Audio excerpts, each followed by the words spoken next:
नमस्कार बंधू भगिनींनो, आपल्या सगळ्यांचं सहर्ष स्वागत आहे स्वास्तिकम या माझ्या चॅनलवर। आज मी आपल्या सगळ्यांसाठी सचित्र भक्ती विजय कथासार यातील पुढील कथा घेऊन आलेली आहे, तरी आपण सगळ्यांनी श्रवण करा।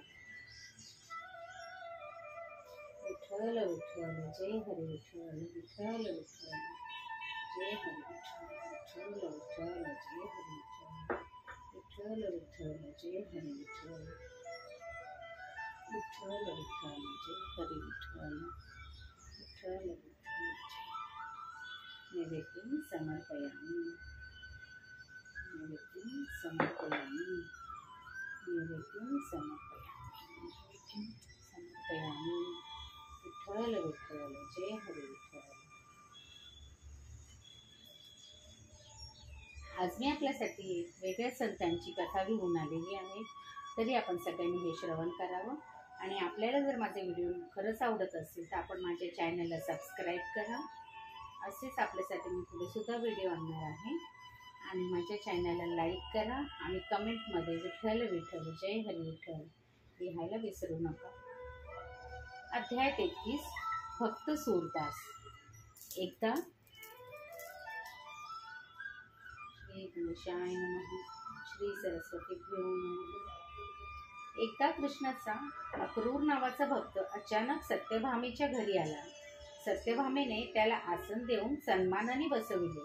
मग ती त्याला म्हणाली, अक्रूरा, पहिल्यासारखा कृष्ण माझ्या घरी येत नाही। तू त्याला समजावून सांग, तुझे तो ऐकतो असे म्हणतात। मला त्याचा विरह फार जाईत आहे। 16 सहस्र नारी असून फक्त रुक्मिणीकडेच तो सदा न कदा असतो। तो आला नाही तर माझे प्राण जातील असं वाटतं। अक्रूराला वाटले, या क्षणी जर श्रीहरी आला नाही तर ही त्याची राणी खरोखरच जीव देईल। तेव्हा त्याने म्हटले, माते थांब, मी लवकरात लवकर त्याला घेऊन येतो। असे म्हणून त्याने श्रीकृष्णाचे रूप घेतले व तिच्या मनाने त्याने समाधान केले। तोच स्वतः कृष्ण तेथे आला। अक्रूराने आपले रूप धारण केले आहे व सत्यभामा त्याच्याजवळ बोलत बसली आहे असे पाहून त्यांना दोघांना शाप दिला। अक्रूरा, तू कलियुगात अंध होशील, सत्यभामे तू कलियुगात दासी होशील। अक्रूर म्हणाला, देवा हे रे काय, सत्यभामा तुझ्या विना प्राण सोडेल म्हणून केवळ मी तुझे रूप घेतले होते आणि तू मला शाप देतोस। कृष्ण म्हणाला, अक्रूरा किती पाळहाल लावलास। अरे कलियुगात लोकोद्धार करण्यासाठी अवतार घ्यायचा आहे तुला, पण मला तुझे दर्शन झाले पाहिजे। अक्रूर म्हणाला, होय होय, तू आंधळा असशील, सत्यभामा दासी म्हणून तुला भेटेल, त्यावेळेस मी तुला दर्शन देईन। तोच अक्रूर पुढे मथुरेजवळ सूरदास म्हणून जन्माला आला। तो जन्मांध होता। सतत हरी हरी हरी हरी असे चिंतन करी, कीर्तन करी, गीते करून गात बसे। पुढे एकदा सूरदास मथुरा नगरीत श्रीकृष्णाच्या मूर्तीचे दर्शन करण्यासाठी गेला। मंदिराच्या महाद्वारात पोहोचताच त्याने साष्टांग नमस्कार घातला। त्याने कृष्णाला करुणापूर्ण वचनाने म्हटले, देवा गोकुळातून तुला मथुरेत कंसाकडे आणायचे कठोर काम मी केले, तेव्हा यशोदेने मला किती दोष दिला असेल।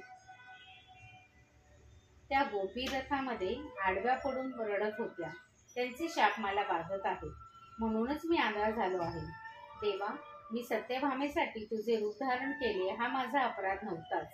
माझा खरा अपराध गोकुळातच झाला आहे। भक्तांची व तुझी ताटातूट केली मी, मला नाही का क्षमा करणार। त्याची विनवणी ऐकून भगवंताने त्याला दृष्टी दिली। त्याने कृष्णमूर्तीचे डोळे भरून दर्शन घेतले। तो सद्गतीत झाला आणि ते रूप नेत्रात साठवून घेऊन भगवंताला म्हणाला, देवा आता मला पुन्हा आंधळ कर, तुझे रूप माझ्या मनापुढे राहू दे। अजून मी इतर विषय पाहिले नाही आणि तुला पाहिल्यावर आता पुढे अन्य काहीच पाहायचे वाटत नाही। त्याची मागणी ऐकून श्रीकृष्णाने हसून ती मान्य केली। सूरदास पुन्हा आंधळा झाला। पुढे एकदा असे झाले, तानसेन या प्रख्यात गायक त्या काळी होते। त्याच्या गायनाने सृष्टीही फेराफार होत असे। त्याने दीपराग आळविला तर दिवे पेटत असत। राजा त्याची प्रशंसा करून एकदा म्हणाला, तानसेन तुझ्यासारखा गायक मला दुसरा कोणी दिसत नाही। तानसेन म्हणाला, महाराज असे म्हणू नये, जगात एकापेक्षा एक वरचढ लोक असतात। राजा म्हणाला, तुझ्यापेक्षा मोठा गायक कोण आहे। तानसेन म्हणाला, सूरदास. राजाने विचारले, असे किती राग व रागिण्या त्याला येतात? तानसेनाने ओंजळभर वाळू राजासमोर ठेवली व म्हटले, यात जेवढे कण आहेत तेवढे राग व रागिण्या सूरदासाला येतात.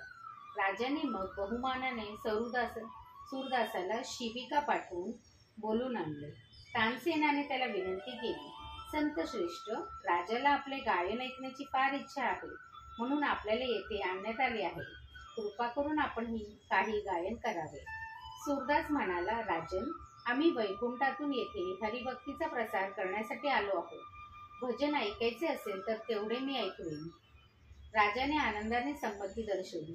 सूरदासाने वीणा मागवली व तो गाऊ लागला. त्यावेळी आश्चर्य घडून आले.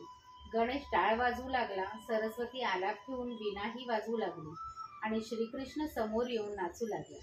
हे सर्व दृश्य पाहून राजा, तानसेन व सवाजन एकदम तटस्थ झाले आणि जो योगी लोकांच्याही ध्यानात येत नाही तो याच्या समोर सगुण रूप धारण करून नाचतो याचे सर्वजण आश्चर्य करू लागले. त्या नगरीत सूरदास 1 महिनाभर राहिला आणि त्या अवधीत त्याने अनेकांना भक्ती मार्गाला लावले. पुढे असे झाले की राणी वशातून राजाला विनंती करण्यात आली, सूरदासाचे गाणे आम्हाला ऐकायचे आहे. तो अंध आहे, तेव्हा त्याला अंतपुरात आणण्यास काही हरकत नाही. राजाने ते मान्य केले.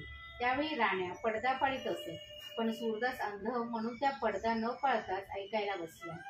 सूरदास गाऊ लागला. सर्वजणी तल्लीन झाल्या होत्या. त्यावेळी सत्यभामेने त्या दासीचा जन्म घेतला होता. ती अतिशय तल्लीन होऊन उठली व नृत्य करू लागली. कृष्णाने वचन दिल्याप्रमाणे ती दासी भेटताच सूरदासाला दिसू लागायचे होते. तसेच घडून आले. त्याला ती दासी दिसली आणि नाचताना भान न राहून ती हौदात पडणार आहे असे दिसले. तो पटकन बोलला, पुढे हौद आहे, सांभाळ. दासी पटकन भानावर आली आणि सावरली. पण ह्याला डोळे आहेत असे म्हणून सर्व राजस्त्रियांनी पडदा घेतला आणि त्या क्षणी कृष्णाने प्रकट होऊन सूरदासाला व त्या दासीला निजरूपी विलीन केले. विठ्ठल रखमाई पर्णमस्तु. शुभम भवतु, शुभम भवतु, शुभम भवतु. विठ्ठल विठ्ठल, जय हरी विठ्ठल, जय हरी विठ्ठल, विठ्ठल.